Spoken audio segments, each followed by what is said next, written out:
আসসালামু আলাইকুম রহমতুল্লাহি ওয়া বারাকাতুহু। গুমাইশা বিনতে মিলহান এর বয়স ছিল ইসলামের আলো জমিনে বিস্তৃতির সময় প্রায় 40 বছর। তার স্বামী মালিক ইবনে নাজর তাকে দিয়েছিলেন প্রলম্বিত প্রেম আর নিবিড় ভালোবাসা, যা তার জীবনকে করেছিল মনোরম ও সহানুভূতিশীল, করেছিল সচ্ছল স্বাচ্ছন্দ্যময়। মদিনার চেনা জানা লোকেরা ঈর্ষাকাতর হয়ে পড়ত ভাগ্যবান সখী স্বামীর প্রতি, তার জীবন সঙ্গিনীর বিচক্ষণতা, দূরদর্শিতা ও আনুগত্যের কারণে।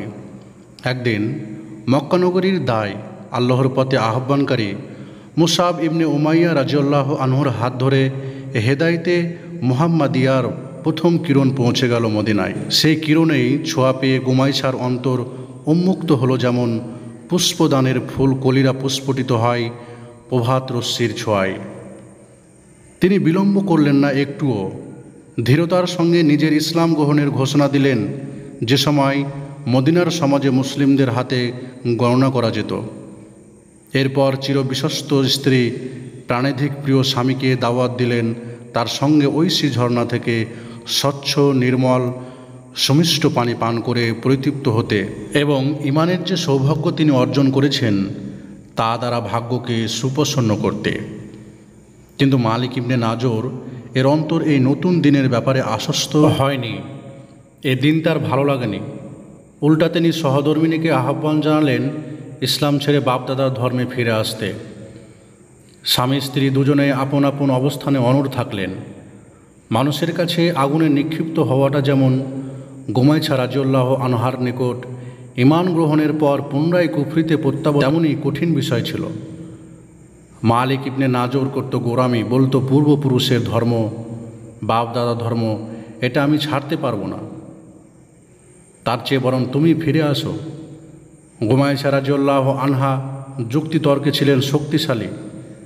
ধারালো যুক্তি দিয়ে তিনি স্বামীকে লাজবাব করে দিতেন। তাছাড়া তার দাওয়াতের মধ্যে থাকত হক ও সত্যের নূর, যা স্বামীর দুর্বল ও ভিত্তিহীন বক্তব্যকে নাস্ত-নাবুদ করে ছাড়ত। মালিকের ছিল একটি কাঠের মূর্তি, যার সে নিয়মিত পূজা করত। এ ব্যাপারে গুমাইশা তাকে বলতেন, তুমি কি মাটি থেকে উৎপন্ন গাছের একটি ডালের পূজা করতে থাকবে?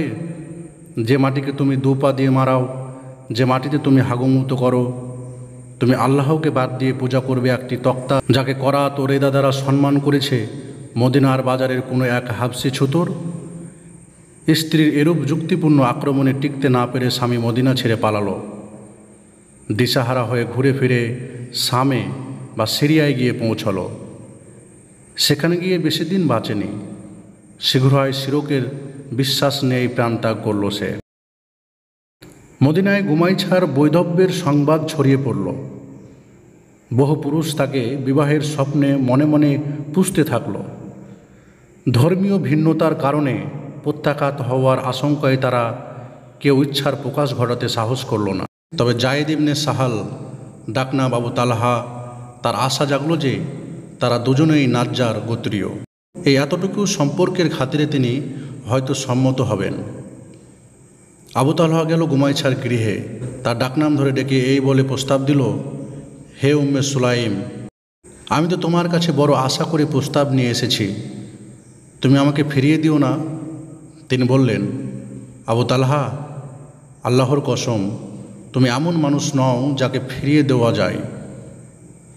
কিন্তু তুমি কাফের পুরুষ আর আমি মুসলিম নারী, তোমার সাথে আমার বিবাহ সম্ভব নয়। তবে তুমি যদি ইসলাম কবুল করো তাহলে সেটাই হবে আমার বিবাহের মোহর।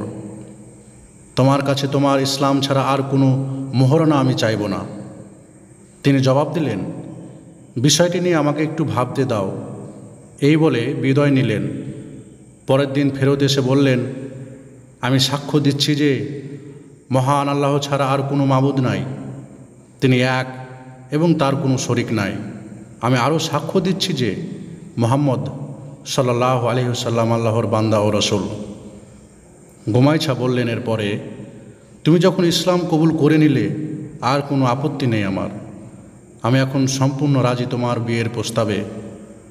মানুষের মুখে মুখে চালু হয়ে গেল, আমরা কখনো কোনো নারীর কথা শুনিনি যার মোহরনা উম্মে সুলাইমের চেয়ে অধিক মর্যাদাপূর্ণ। কারণ তার মোহনা ছিল ইসলাম। আবু তালহা রাদিয়াল্লাহু আনহু সুখী হলেন উম্মে সুলাইমার মহৎ চরিত্র ও উন্নত স্বভাবে। সেই সুখ 16 কলায় পূর্ণ হলো যখন স্ত্রী প্রসব করলেন একটি পুত্র সন্তানের, যাকে দেখে জুড়িয়ে গেল তার 2 চোখ, প্রশান্তিতে ভরে উঠল তার হৃদয়। কিন্তু এরই মাঝে এক সফরের প্রশস্তির সময় ছোট্ট শিশুটি রোগাক্রান্ত হয়ে পড়ল। তিনি তাতে অস্থির হয়ে সফরের ব্যাপারে দ্বিধা করতে করতে বেরিয়ে পড়লেন। সফরের সামান্য অনুপস্থিতিতে সতেজ ডালটি দুর্বল ও শক্তিহীন হয়ে পড়ল, অর্থাৎ শিশুটি মারা গেল। তাকে মাটি দিয়ে ঢেকে দেওয়া হলো। উম্মে সুলাইম সকলকে সাবধান করে বলে রাখলেন, তোমরা কেউ পুত্রের মৃত্যু সংবাদ আবু তালহাকে শোনাবে না। যা বলার আমি তাকে বলব। আবু তালহা ফিরে আসলেন সফর থেকে। উম্মে সুলাইম মুখের মিষ্টি হাসি আর প্রসন্নতা দিয়ে তাকে অভ্যর্থনা জানালেন। প্রথমে তিনি পুত্রের ব্যাপারে জানতে চাইলেন।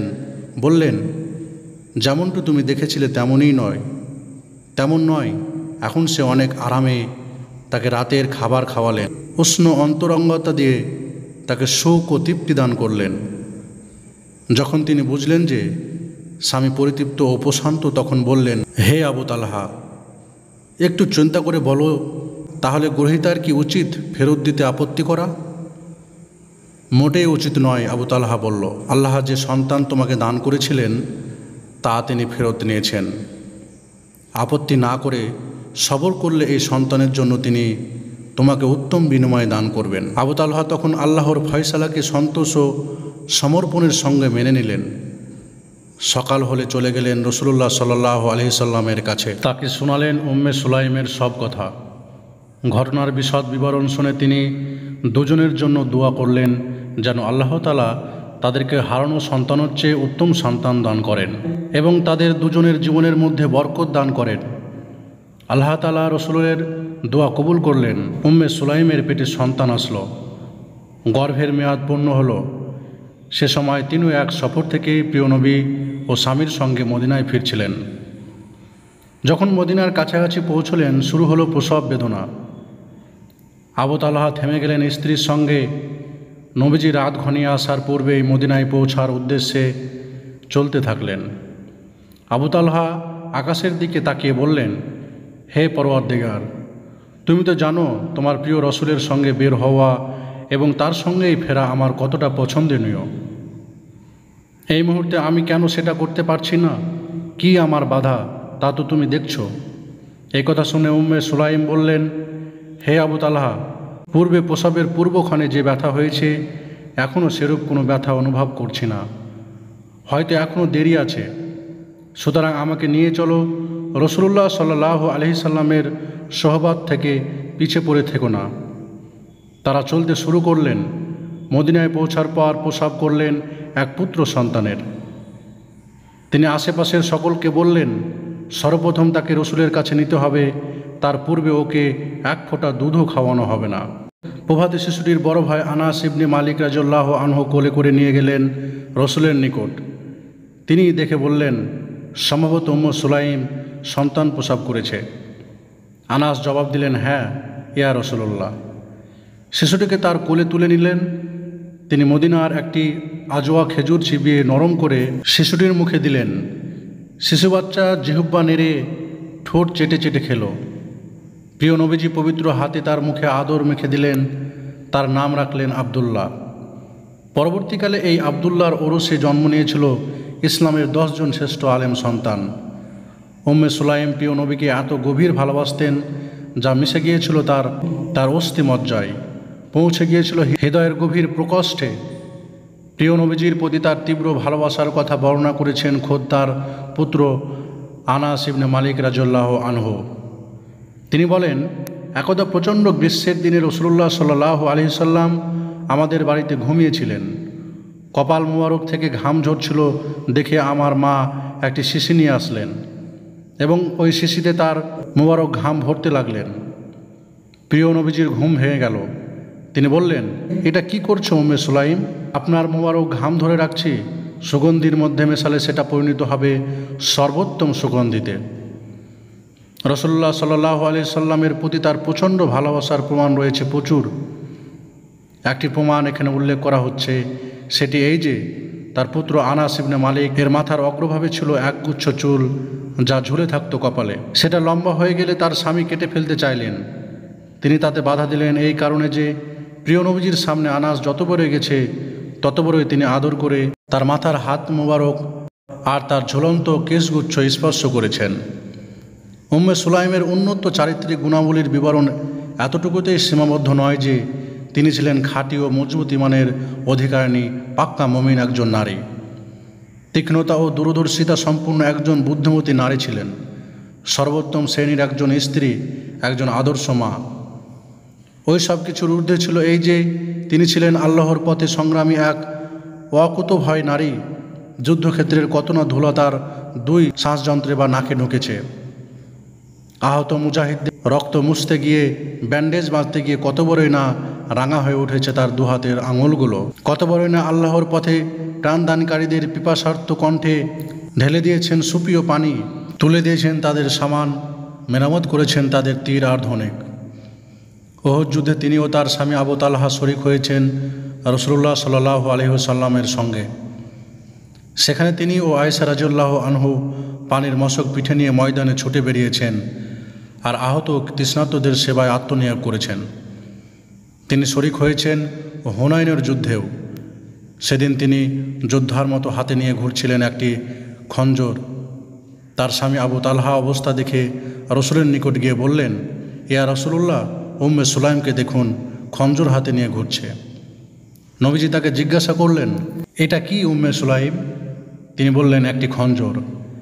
এটা নিয়ে এসেছি কারণ কোনো মুশরিক যদি আমার কাছাকাছি এসে পড়ে তাহলে এটা দিয়ে তার পেট ফেরে ফেলব। রাসূলুল্লাহ সাল্লাল্লাহু আলাইহি সাল্লাম তার জবাব শুনে হাসতে লাগলেন। পাঠক, তুমি কি ভাবতে পারো যে জমিনের উপর উম্মে সুলাইমের চেয়ে অধিক ভাগ্যবতী এবং অধিক শুভ পরিণতি সম্পূর্ণা আর কোনো নারী থাকতে পারে, যার সম্পর্কে রাসূলুল্লাহ সাল্লাল্লাহু আলাইহি সাল্লাম বলেছেন, আমি জান্নাতে প্রবেশ করে সেখানে পায়ের আওয়াজ শুনতে পেলাম। আমি জিজ্ঞাসা করলাম, কার পায়ের আওয়াজ? কে এখানে? ফেরেশতারা বললেন, আনাস ইবনে মালিকের মা গোমাইছা বিনতে মিলহান। এই ছিল নারী সাহাবীদের ঈমানদীপ্ত জীবনের মধ্যে আজকের পর্বে আমরা আলোচনা করলাম আনাস ইবনে মালিকের মা গোমাইছা বিনতে মিলহানের জীবনী। আশা করি আপনাদের আজকের এই পর্বটি ভালো লাগবে। আজকের পর্বটি এখানেই শেষ করছি। আসসালামু আলাইকুম ওয়া রাহমাতুল্লাহি ওয়া বারাকাতুহু।